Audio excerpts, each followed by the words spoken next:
Charles அவர்களை இவர்கள் நல்லபடியாக பெற்றுக்கொண்டிருந்தார்கள். மேலும் அருள் தந்தை மோசஸ் மற்றும் உத்தரவித்திருக்கின்ற ஆழ்மார்கள் எலிசபெத் ராணி, லூயிசா, மேரி, கமல மருத்துவருடைய ஆண்களை பார்ட்டிக்காக திருப்பியப்பட்டதாகும். சிறப்பான கல்விகளுக்காக மெல்வின், கிளின்டன், ஜெசிகா குழந்தை வாக்கியம் பெற வேண்டும் என்பதற்காக நெல்சன் கார்டன் நல்ல வேலைகள் கல்வியாக திருப்பலியப்பட்டிருந்தார். தந்தை மகன் தூய ஆவியாரின் பெயராலே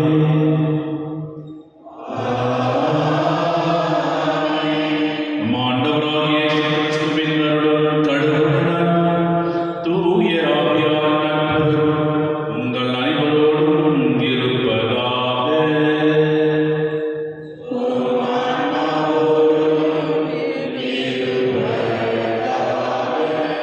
கிறிஸ்துவின் பிரியமான சகோதரர்களே, அதிகாரத்திலே என்னுடைய திருவடியிலே ஓடி வந்திருக்கின்றோம்.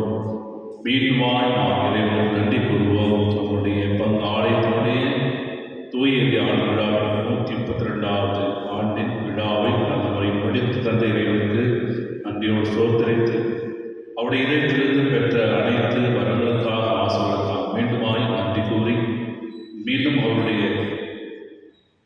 பண்புடைய குணங்களை பெற்றவர்களாய் ஆசீர்வாதத்தை பெற்று செயல்படுத்தி காட்டி நாம் ஒப்பு கொடுத்து கொண்டாடுவோம். திருப்படித்தனம் ஒப்பு கொடுத்து நம்முடைய குற்றங்கள், பாவங்கள், குறைகளை ஏற்றுக்கொண்டு மனமருந்துவோம், மன்னிப்பு கேட்போம். எல்லாம் வல்ல இறைவனிடமும்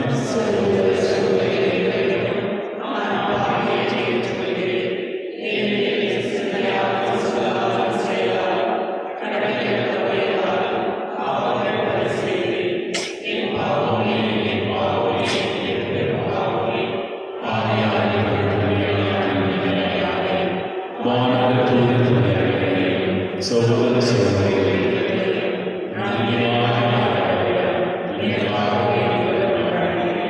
எல்லாம் இறைவன் மீது இரக்கம் வைத்து நம் பாவங்களை எல்லாம் மன்னித்து நம்மை நிலை வாழ்வுக்கு அழைத்து செல்வாராக.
அரசர்கள் முதல் நூலிலிருந்து வாசகம்.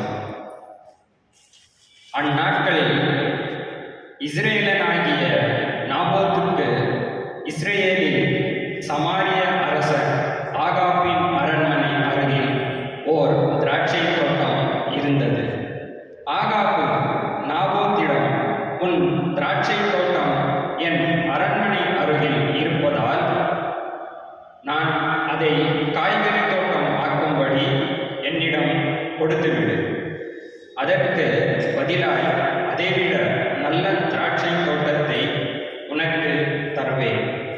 உனக்கு விருப்பமானால் அதன் விலையை வெளியாக தருகிறேன் என்றான். அதற்கு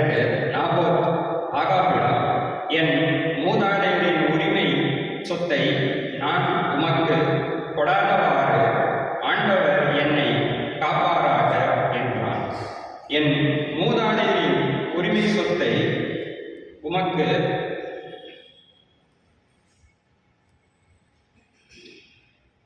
தரமாட்டேன் என்று இஸ்ரவேலனாகிய நாபோத்து தன்னிடம் சொன்ன வார்த்தைகளை முன்னிட்டு ஆகாப்பு ஆத்திரத்துடனும் கோபத்துடனும் தன் அரண்மனைக்கு வந்தான்.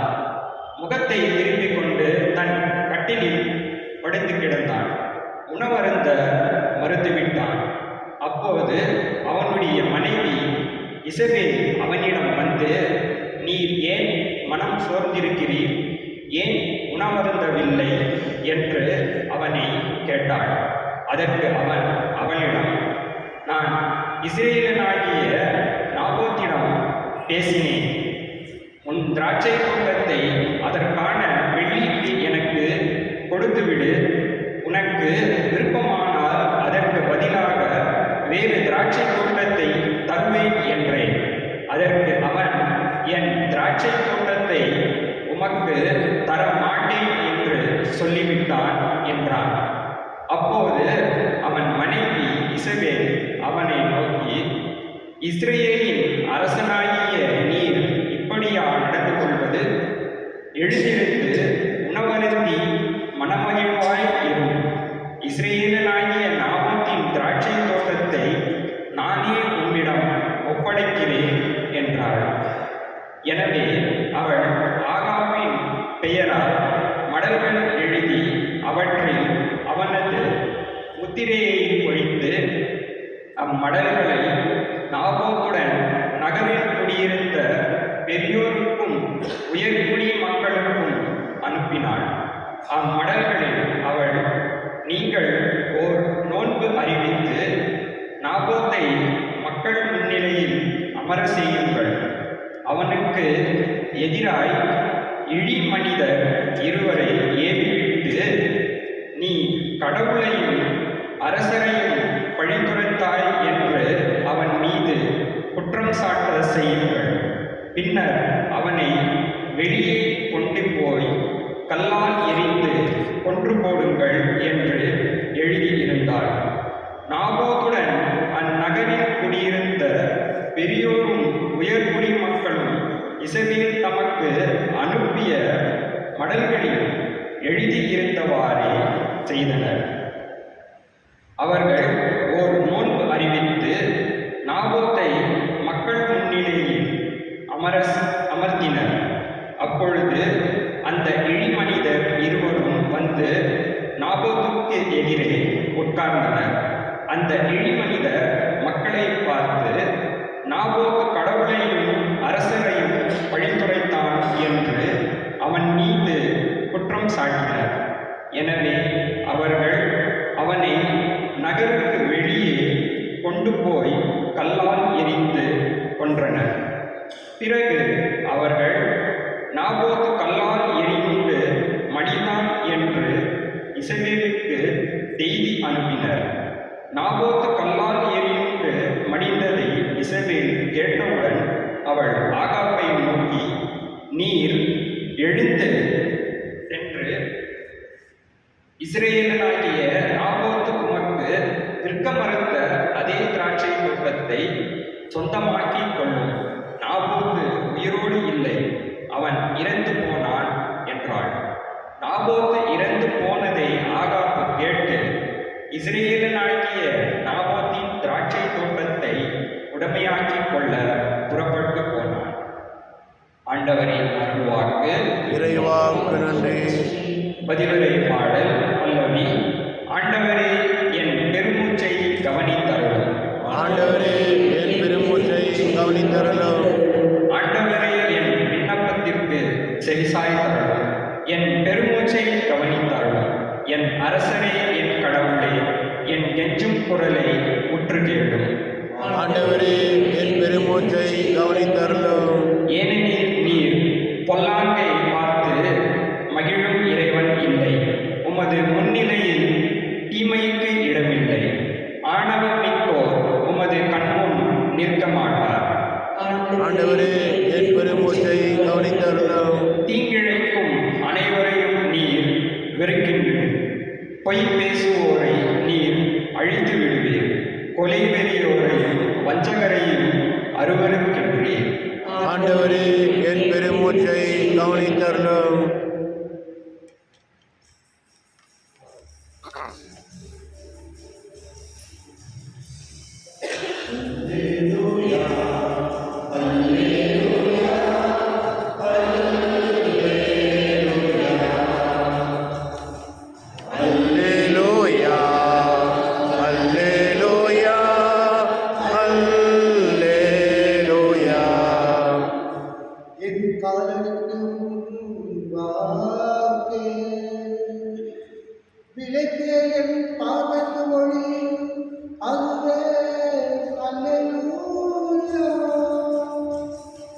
அல்லேலூயா அல்லேலூயா அல்லேலூயா.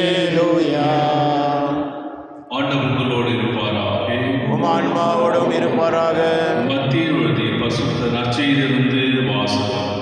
ஆண்டவரே மாட்சி உமக்கே. அக்காலத்தில்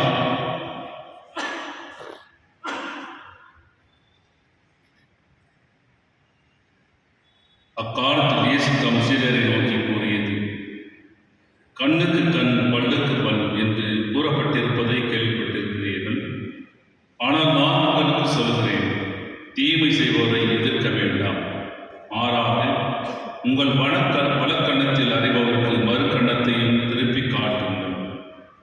ஒருவர் உங்களுக்கு எதிராக வழக்கு தொடுத்து உங்கள் அங்கேயே எடுத்துக்கொள்ள விரும்பினால் உங்கள் மேலுடையையும் அவர் எடுத்துக்கொள்ள விட்டுவிடுங்கள். எவராவது உங்களை ஒரு கல் தொலை வர கட்டாயப்படுத்தினால் அவரோடு 2 கல் தொலை செல்லுங்கள். உங்களிடம் கேட்கிறவருக்கு கொடுங்கள், கடன் வாங்க வருபவருக்கு முகம் கோடாதீர்கள். இது கிறிஸ்து வழங்கும் வாழ்தரும் நற்செய்தி. கிறிஸ்துவே உமக்கு புகழ்.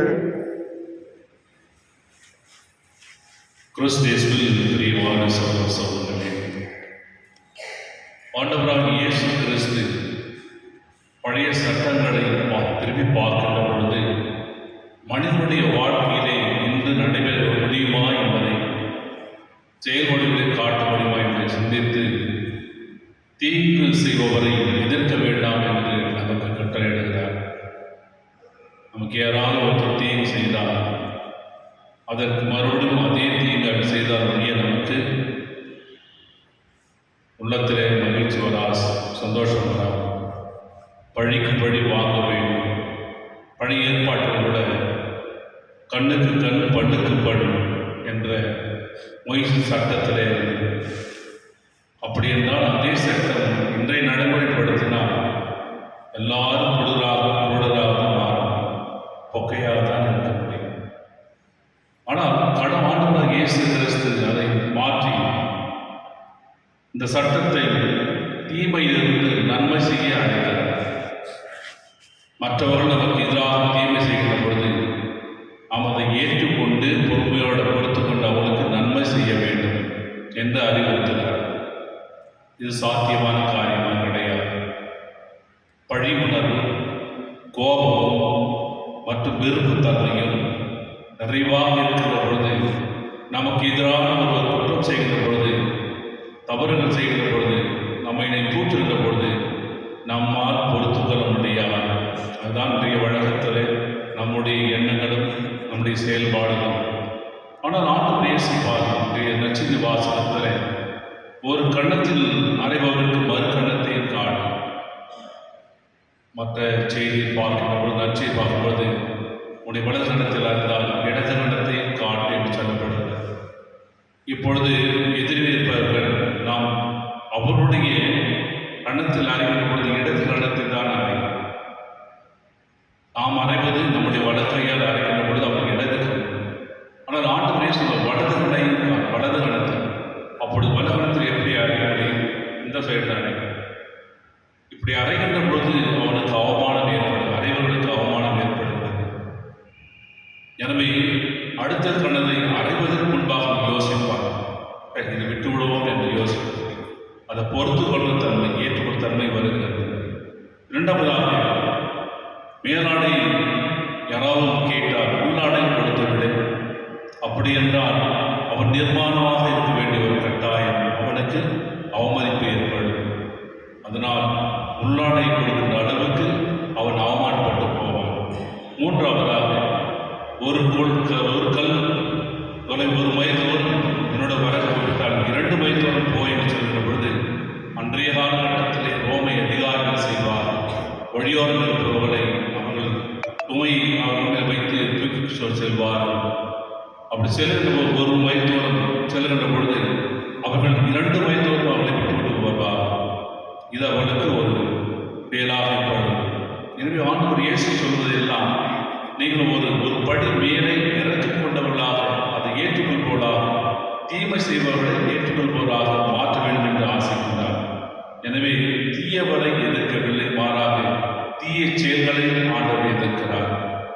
தீய செயல்களை நாம் செய்கின்ற பொழுது நாம் இருக்கின்ற இளமை நன்மை செய்தால் நன்மை கிடைக்கும் என்ற உத்தரவாதம் கிடையாது.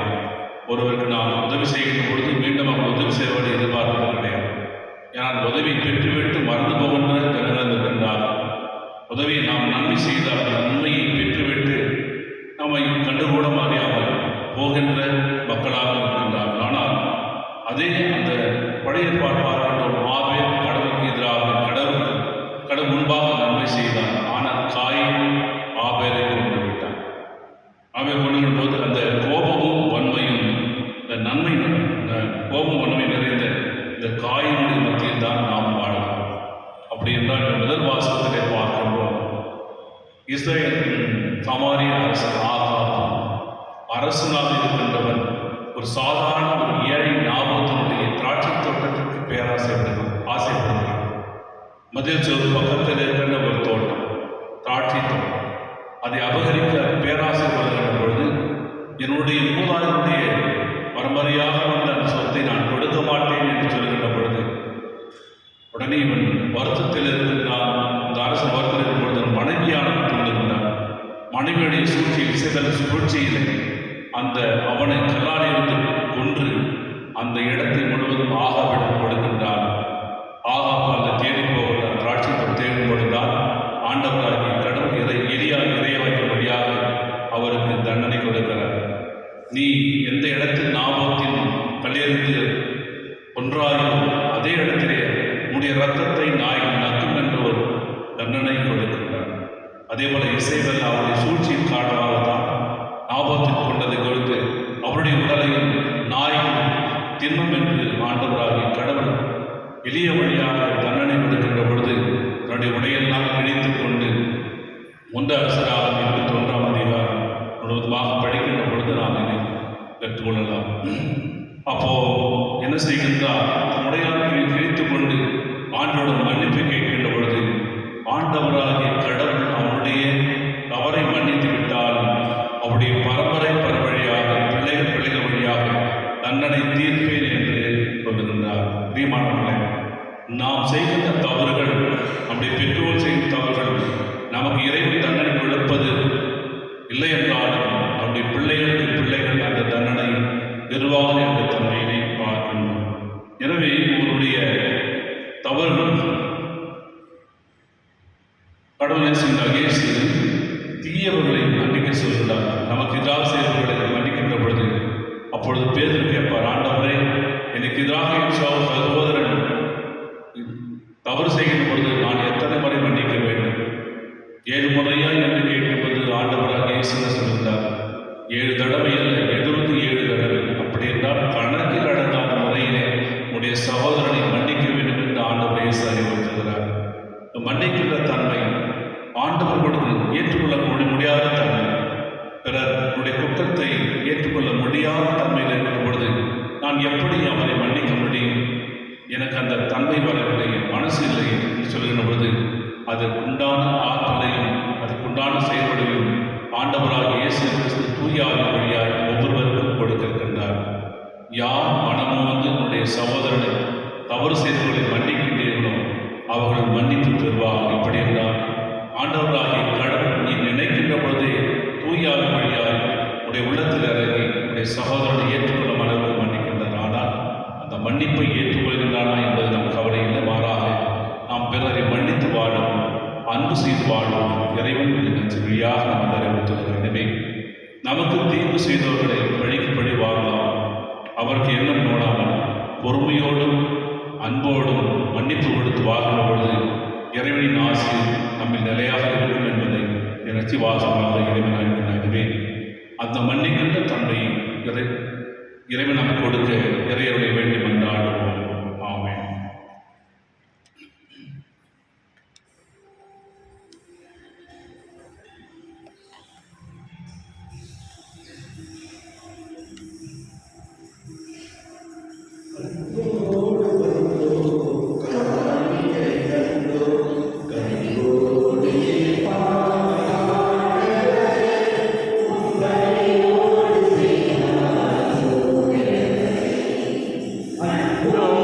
வந்தோம் காணிக்கை தந்தோம்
மாட்சிக்காகவும் நமது நன்மைக்காகவும் புனித திரு அவை அனைத்து நலனுக்காகவும் உமது கையில் இருந்து வெளியேற்றுக் கொள்வாராக. இறைவா, மக்களின் தரப்புகளுக்கும் இந்த பரிசு காணிக்கைகள் எங்களுக்கு ஓட்டமலை சொந்தமாகவும் எங்களை புதுமைக்கும் அருடையாளமாக மாற செய்கின்றேன்.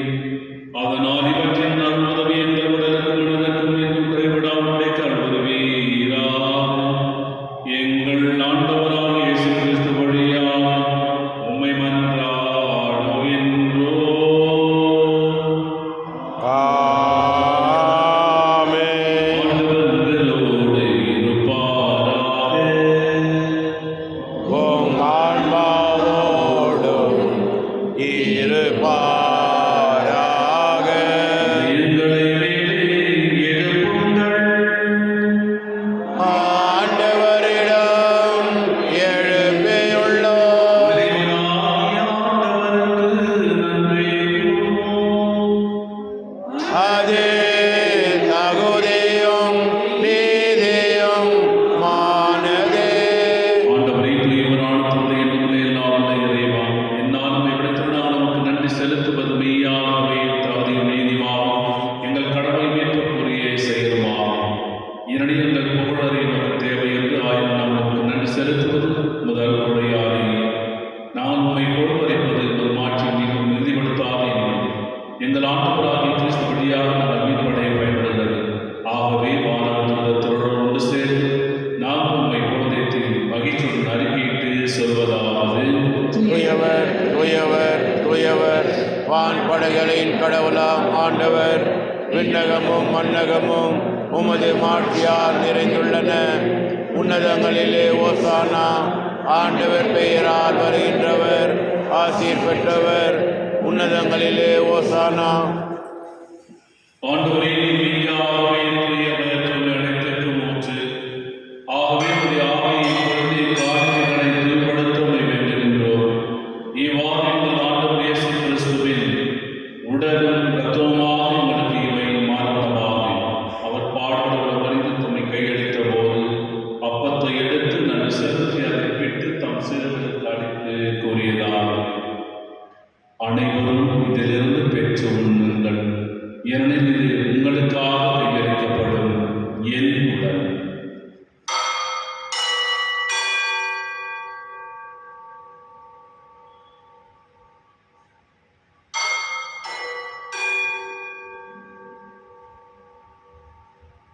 அவ்வளமே உணவருந்தியவின் கிண்ணத்தை எடுத்து நமக்கு நன்றி கூறி தம் சீடர்களுக்கு அளித்து அவர் கூறியதாவது: அனைவரும் இதிலிருந்து பெற்று பருகுங்கள், ஏனெனில் இது புதிய நிலையான உடன்படிக்கைக்குரிய என் ரத்தத்தின் கிண்ணம்.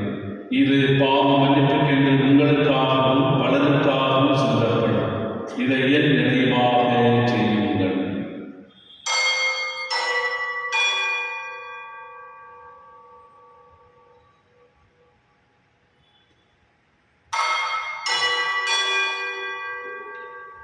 நம்பிக்கையின் மறைபொருள். ஆண்டவரே, நீர் ஒருவரும் உமது இறப்பினை அறிக்கையிடுகின்றோம். உமது உயிர்ப்பினையும் எடுத்துரைக்கின்றோம். ஆகவே ஆண்டவரே, நாம் கிறிஸ்துவின் இறப்பை உயிர்ப்பு நடைபோது வாழ்ந்த அப்பத்தையும் மீட்பளிக்கும் கிண்ணத்தை உமக்கு ஒப்புக்கொடுக்கின்றோம். உம் திருமணம் கூடிய புரிய தவறும் ஏற்றுக்கொண்டு இறைவனுக்கு நன்றி செலுத்துகின்றோம். மேலும் கிறிஸ்துவின் உடலிலும் இரத்தத்திலும் பங்குடும் எங்களை தூய ஆவியால் ஒன்று சேர்க்க வேண்டும் என உம்மை தாழ்வுடன் கொண்டாடுகின்றோம். ஆண்டவரே, உலகெங்கும் பரவிருக்கும் திருவை நடக்கும் எங்கள் திருத்தந்தை லியோ, எங்கள் பேராயர் பீட்டர் மற்றும் துணையாயர்கள், எல்லா திருநெல்லினர் ஆகிய அனைவரோடு ஒரு திரு அவை அன்பில் நிறைவு பெற செய்திருடும். நீர் உடனிருந்து அழைத்துக் கொண்ட அருட்தந்தை மாசஸ் மற்றும் உத்தரத்தலைவர்கள் ஆன்மாக்கள் எலிசபெத் ராணி லூயிசா மேரி கமலா என் முடியாத உம் திருமகனோடு அவர் நேரத்தில் அளிக்கப்பட்ட இவர்கள் உயிர்ப்பிலும் அவரைப் போல இருக்கச் செய்தார். மேலும் உயிர் தேடும் இதோ உடன் தூயோர் என்ற சகோதர சோதரிகளையும் இறந்தோர் அனைவரையும் இரக்கத்தோடு அடைந்து முத திருமுக ஒளியில் ஏற்றவளும் எங்கள் அனைவர் மீதும் இரக்கமாயும் கடவுளை கண்ணித்தாயிரம் மரியாதை கணவரான புனித யோசேப்பு புனித திருத்தூதர் இவ்வுலகில் உமக்கு ஒருவராகிய நிலைவாழ்வு பாவம் தகுதி பெற்று உம் மகன் இயேசு கிறிஸ்து வழியாக உம்மை போன்ற மர்மமும் என்றாலும்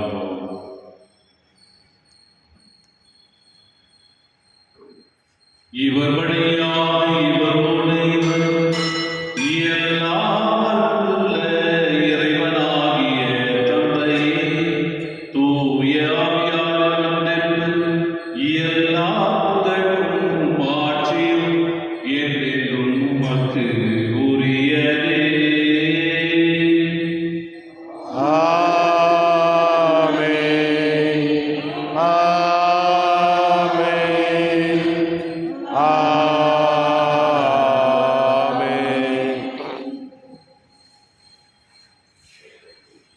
மீட்பரின் கட்டளையால் கற்பிக்கப்பட்டு இறைவழிமையால் பயிற்சி பெற்று நாம் அனைவரும் துணிந்து சொல்வோம்.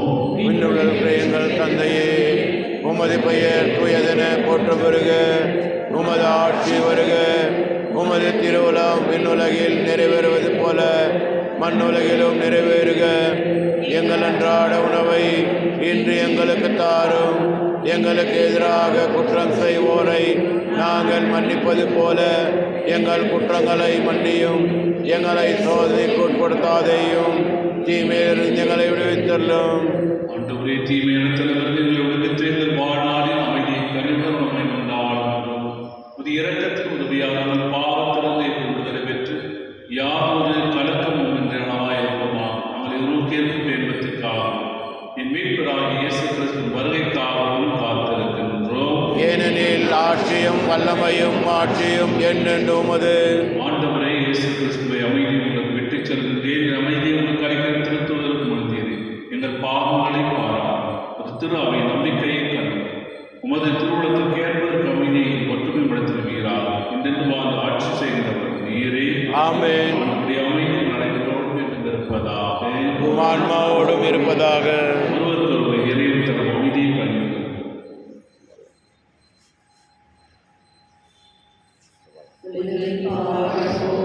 இறைவனின் செம்மறியே, எம்மேல் இரக்கம் வையும்.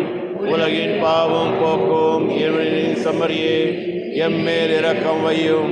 உலகின் பாவம் போக்கும் இறைவனின் செம்மறியே, எமக்கு அமைதி அருளும். இதோ இறைவனின் செம்மறி, இதோடைய பாவங்களை போக்குகின்றவர். செம்மறியின் விருதுக்கு அழைக்க பெற்றோர் பேர் பெற்றோர். என் ஆண்டவரே, நீர் திறந்தருள நான் தகுதியற்றவன். ஆனால் ஒரு வார்த்தை மட்டும் சொல்லி அருளும், எனது ஆன்மா நலமடையும். கிறிஸ்துவின் தோழர் ரத்தம் நண்பரின் காத்து நிலைவாழ்வடைவதாக. ஆமென்.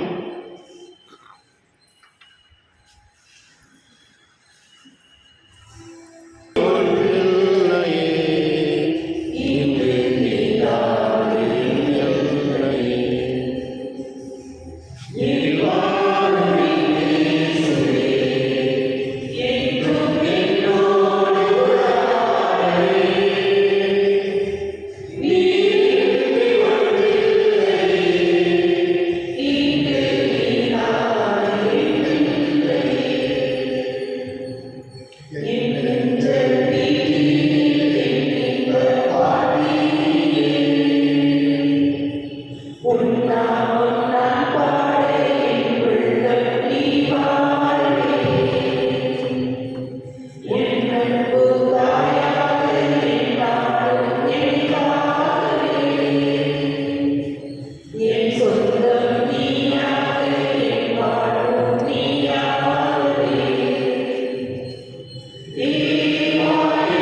மன்றாடுவோம். ஆண்டவரே, நாங்கள் கொண்ட இருதயத்தினுடன் நம்பிக்கையால் ஒன்றிருப்பதை குறித்து காட்டுகின்றது. அதுபோல திருஅவையின் ஒற்றுமை அது விளைவிப்பதாக எங்கள் ஆண்டவராகிய இயேசு கிறிஸ்து வழியாக உம்மை மன்றாடுகின்றோம்.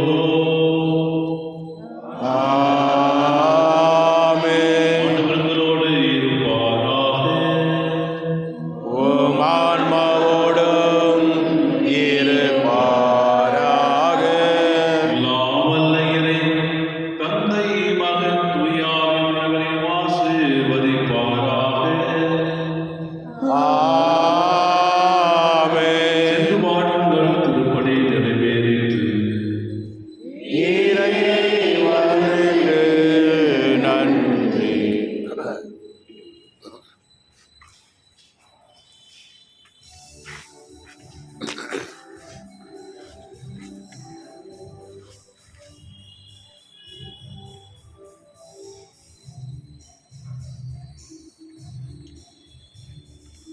Amen.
தலை